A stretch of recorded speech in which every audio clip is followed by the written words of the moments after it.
most lesbians will prefer to conceal the fact that they are lesbian because of their their jobs. Yes, because they're not accepted.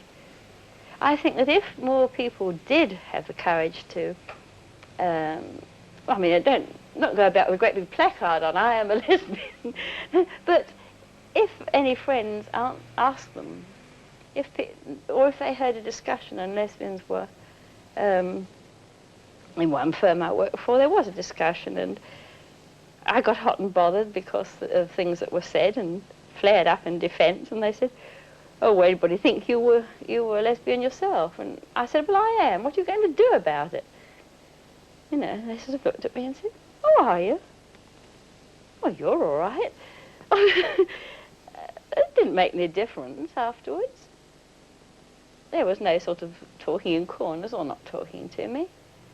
They sort of surprised at the beginning, and certain jokes that had been told before weren't told in front of me again, but it didn't make all that difference. And I think if people had the courage to do that, I didn't do it from courage, I did it from temper. But if more people would admit it, I think that it would be much, much better, because people would become accustomed to the fact, that we're ordinary people. They are all women at this party, lesbians. They are all women who, as homosexuals, are officially better off than men. There's no law to stop them consenting privately to be lovers. There's no legal frown on their relationships, no parliamentary discussion about their behaviour. And yet, for women who love women, unqualified acceptance by our society still does not exist. We are heterosexually geared. Naturally, propaganda for love, for sex, for conformist lives is all aimed at women with men. The idea of two women feeling about each other in the same way as a normal couple disturbs that happy concept. And so lesbians receive the minority treatment, intolerance, suspicion, often disgust. The fact that they're legally free to live as they like makes little difference.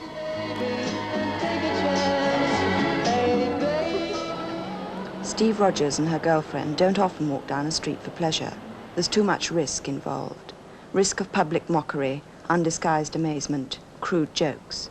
Many lesbians, of course, aren't so aggressively masculine as Steve, and for them it's not so bad. But for Steve, who's 24, and whose whole instinct cries out to her to feel and act like a man, her appearance makes her constantly vulnerable. She's been to many doctors. They've told her to accept herself, accept what she is. She's done that, but there's little reward in the acceptance, and it's always been the same. Her conflict with society has resulted in Borstal and even prison. The suffering began when she was a child. My mother had me when she was 15, and my father was American, and she only knew him a few days, and then when I was 6, she got married to my stepfather, and he didn't accept me as having somebody else's child. And the day they were married, they spent the evening in my grandmother's house, and my mother had pumped it into me so much that I had to call him Dad. And I met him at the top of the stairs, and I called him Dad, and he knocked me from the top of the stairs to the bottom. And after that, my mother used to dress me in a dressing and send me off to school, and I used to stand on the doorstep and cry, and they couldn't find out what it was or anything. And I'd always play with boys' toys and that, and I'd always like little pairs of trousers, so my grandmother started dressing me in boys' clothes, a little pair of trousers and that, and I used to run off to school and enjoy myself. And then they had to get permission from the education people to let me wear trousers to school. But when I realised it most was when I started getting attracted to girls when I was about 12 or 13. What happened? You know, I used to want to take them home, and when I took them home, I used to get really upset and mad if my mother called me she. Because I used to go with these girls and make out that I was a boy. And then she let me down when I got home by saying she and calling me a girl's name. Can you remember how you felt towards these girls? I used to get involved very quick, you know. I used to think that I was in love with every one of them that I was with.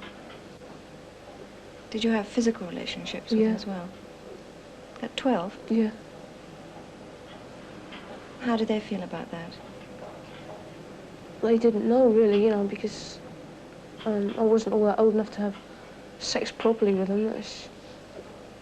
But when I did get older, when I was 15, no, 16, sorry, I met this girl and I was with her for 6 months and I got engaged to her. I really forgot that I was a woman.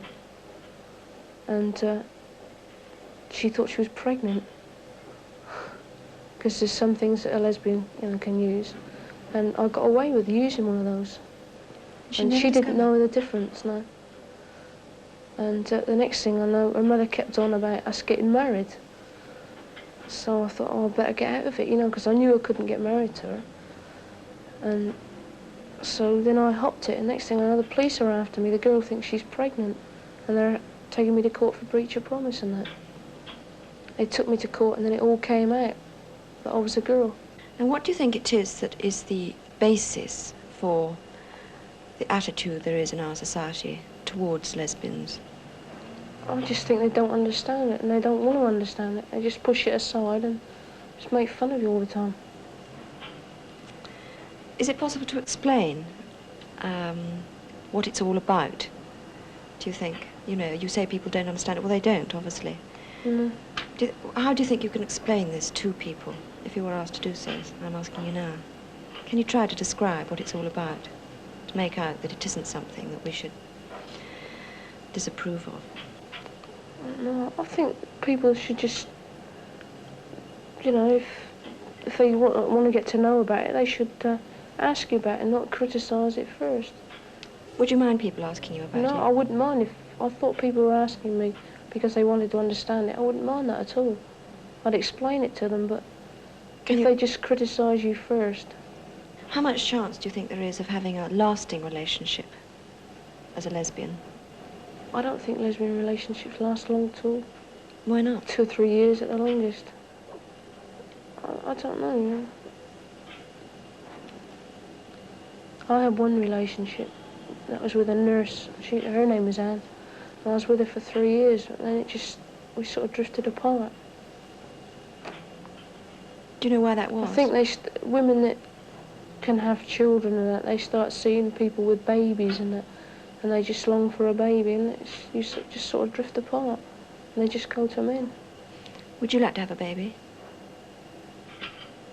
How do you mean, have a baby? Well, would you like... I'd like to be the father of a baby, or act as the father of a baby. Would Anne like to have a baby? Yeah. And would you think it would be a good idea for her to have a baby so that you could be the father, so-called father?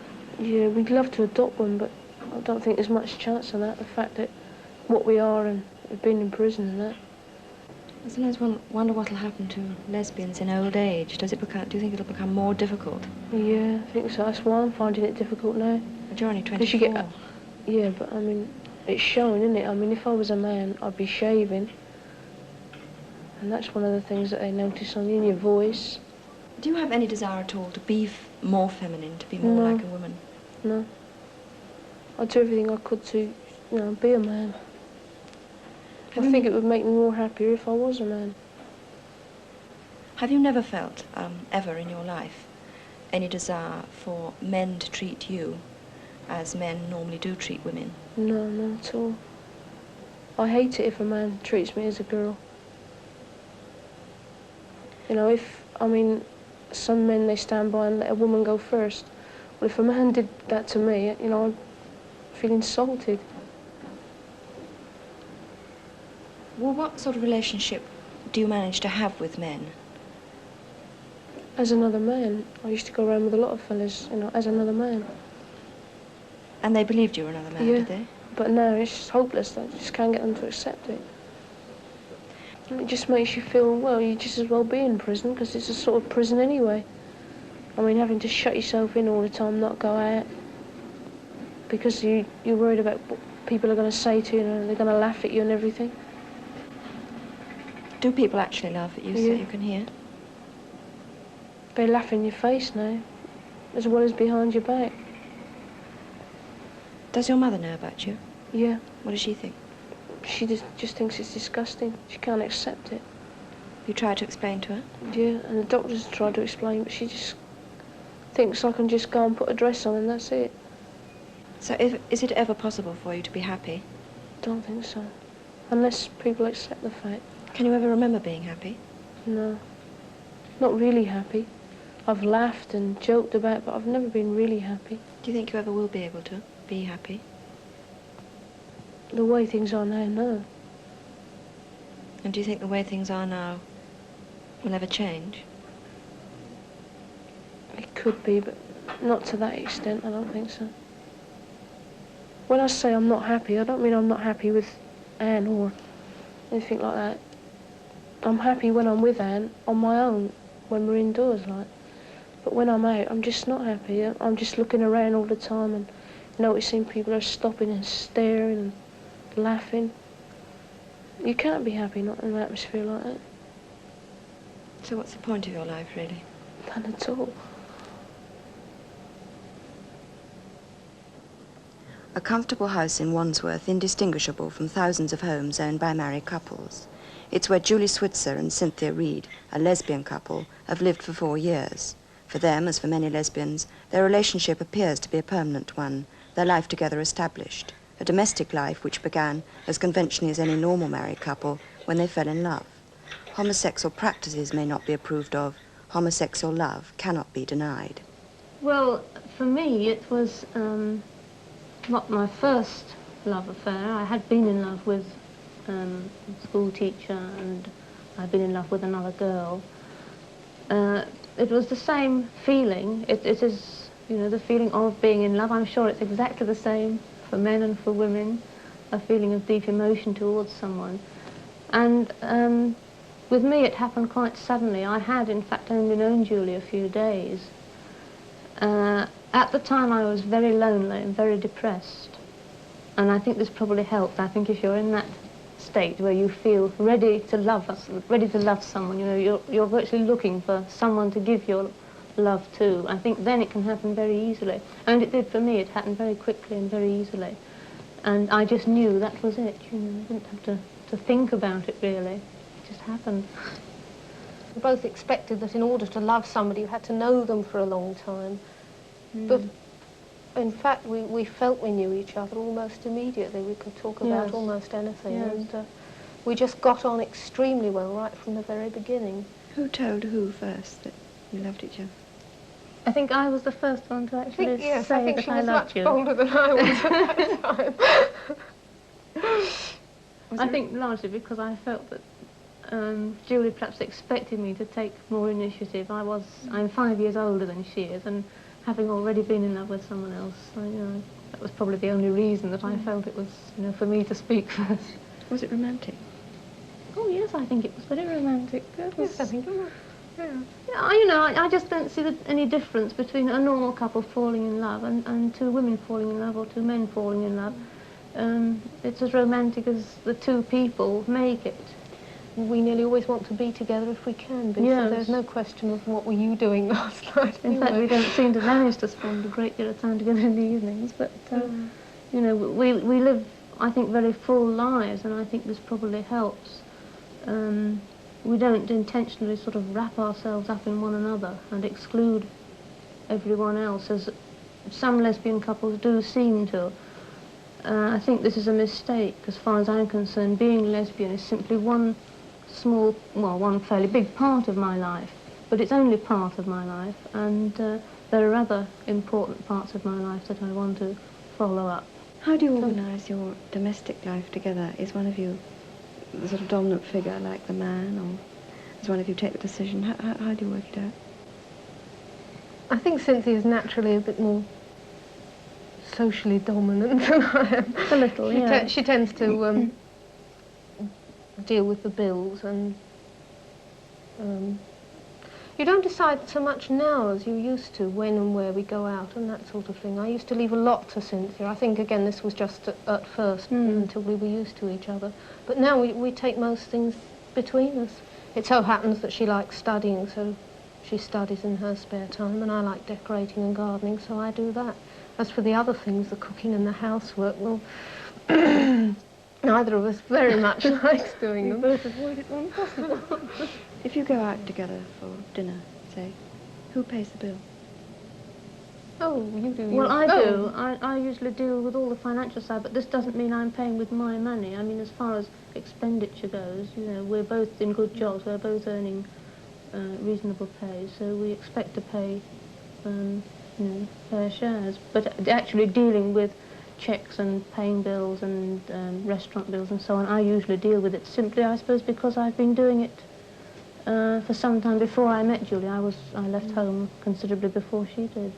And again, if you go out to dinner, would you choose a place that, in a heterosexual's view, would be a sort of romantic place to go to dinner with quiet lights and candles and so forth? If we wanted a special dinner for some occasion, we would, yes. Candlelight dinners we quite enjoy. When we can afford them. You do seem to be a particularly happy and lucky and well-adjusted couple. Do you think, on behalf of less lucky lesbians and yourself, there's anything that you would like done, improved in the way of the attitude of society towards you as a whole? Yes, I think it's more incumbent on the lesbians themselves rather than on society. I think society is becoming prepared to accept all kinds of different types of behaviour and not to get so emotionally upset about them as they did in the past. But I think that many lesbians could help themselves, first by ceasing to be obsessed with their own lesbianism, that is, regarding it simply as a part of their personality and not the whole of it. And also to be more outgoing, to, in effect, to expect acceptance from people, because I'm sure that to a certain extent, at any rate, one gets the reaction from people that one does expect. And if one expects acceptance from people, there's a higher chance than otherwise that you will get it.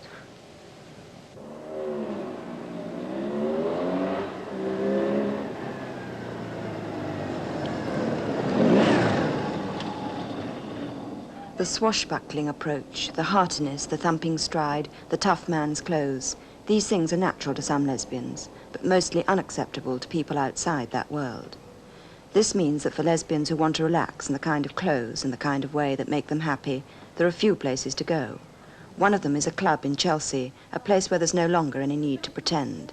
There they can dance, drink, flirt, make friends, discuss their problem with others who will understand. And it isn't just in public places that life is made more difficult for them. Where does the discrimination come? Is it about jobs or friends or going to pubs or where and when? In Do you feel it? jobs and, well, to some extent in your friends. It depends on your friends. I mean, I'm lucky all my straight friends know, and they don't worry. They accept me for what I am, mostly because they knew me before they knew I was gay. But in a job, I think it can be very difficult. I've lost one job through it, although I find it hard to prove. But I have had jobs with very respectable institutions, and they don't mind, you know, they accept me for what I am, even in as far as doing youth work. Why, for instance, do you all have to come here to meet all the time? Why can't you go to an ordinary pub or an ordinary pub? Well, it's very difficult. I suppose perhaps my feelings aren't the sort of general ones, but I like to relax, and I like to be in a world which isn't particularly dominated by men. I like to be able to go to the bar and buy a drink. I like to be able to sit there and not have some man come to try to pick me up, which happens the whole time. If I go to a normal pub, I just happen to like a society where everyone is really equal, quite apart from being lesbian, which, I mean, whatever the word means. I just like a society where everybody's equal. Do you find that it's possible to go to an ordinary pub or an ordinary restaurant with a girl and behave in a relaxed manner? Well, not really, no, I don't, because all the time you're wondering what the other one's going to say, and you have to be very careful, because if you think the world of the person you're with and she thinks the world of you, you're talking to her all the time, and you can't very well turn around and say, well, look, darling, pass me the sauce, or something like that. Everybody's going to look. But, you know, it's just one of those things.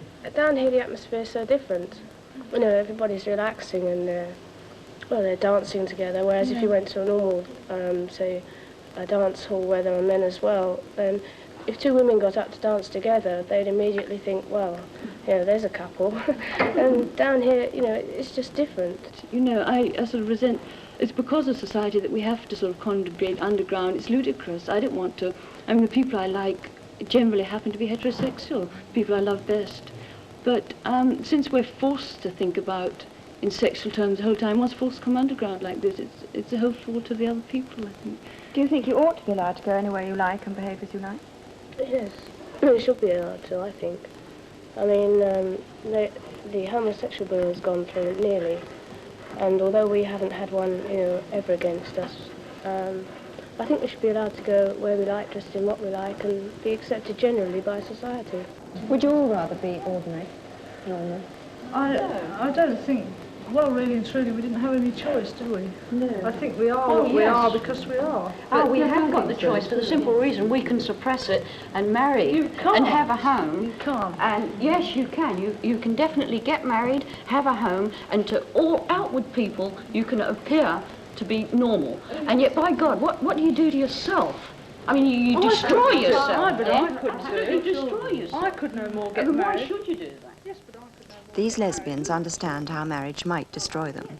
Others find out too late, after they have married and tried to live normally. This housewife has been married 20 years. She has 2 sons. She loves them, looks after them, is a good mother and dutiful housekeeper. But she's also a lesbian. For 14 years, she struggled against her instincts, was faithful to her husband and family. It's for their sake that she doesn't want to be recognized. In her case, by trying to appear normal, she has made greater problems for herself. To be homosexual is difficult enough. To be trapped by so-called normal marriage doubles the unhappiness. She keeps up the struggle. But what are the hardest things to bear? Well, one's family and all that goes with it.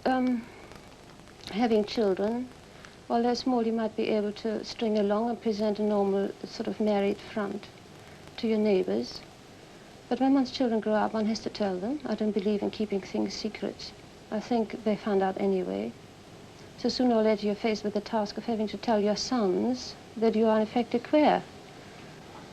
And you find that you get yourself in an emotional state where you're prepared to leave your family. You find somebody whom you do love and who loves you.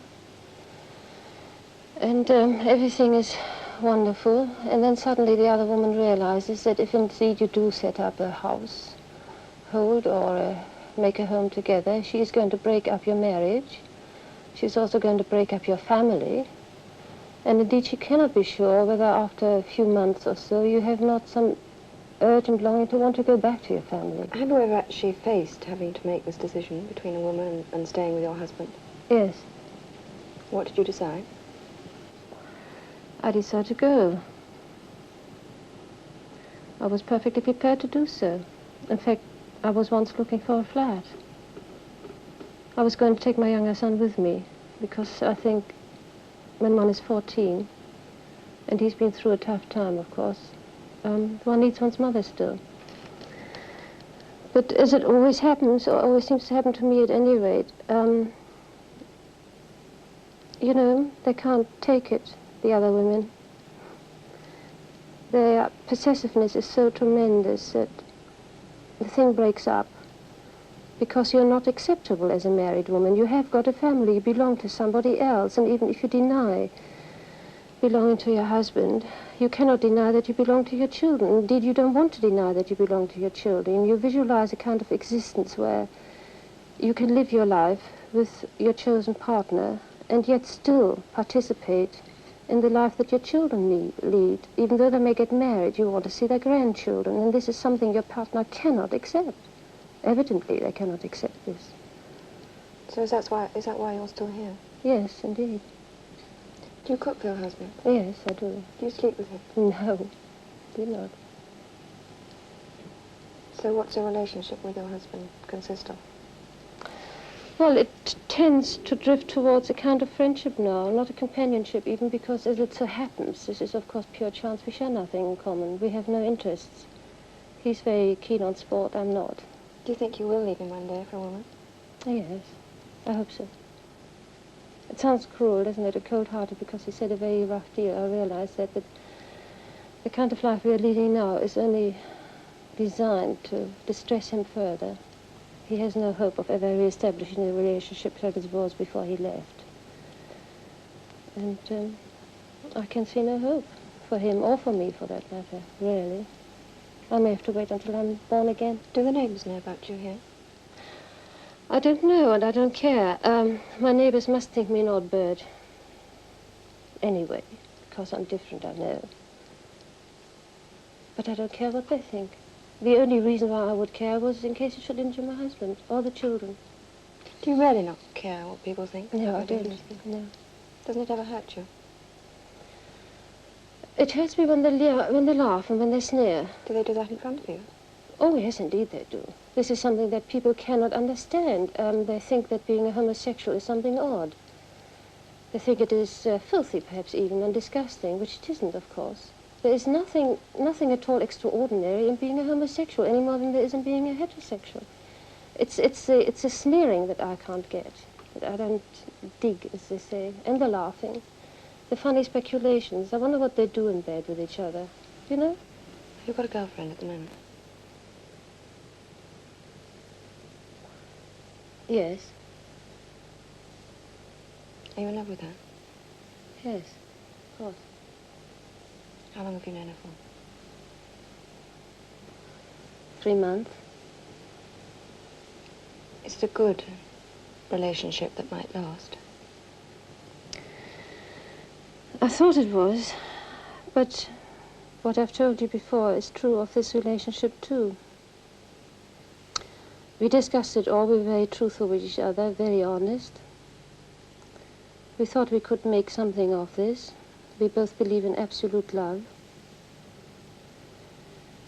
And then, you know, one feels one is there, one has arrived. Paradise is just around the corner. You think you've got the key to unlock the door. But then suddenly she realized that I had a family, which she knew, of course, beforehand. I mean, she knew this as a fact. But the implications were suddenly revealed to her. Should she break up my family now at this stage? Or should she not? No, she doesn't want to do that. And even if she does, will I want to go back to my family later on? So suddenly I found myself again with empty hands, wondering why in hell I was ever born. And there isn't anything I can do. I can only look forward to another 20 years of life, perhaps 25, if I'm unlucky enough to live as long as that.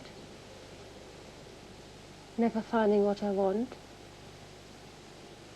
And living with a man who has no hope of ever being able to establish a kind of relationship that he wants with me. Nothing, in fact. Nothing but the wilderness without love.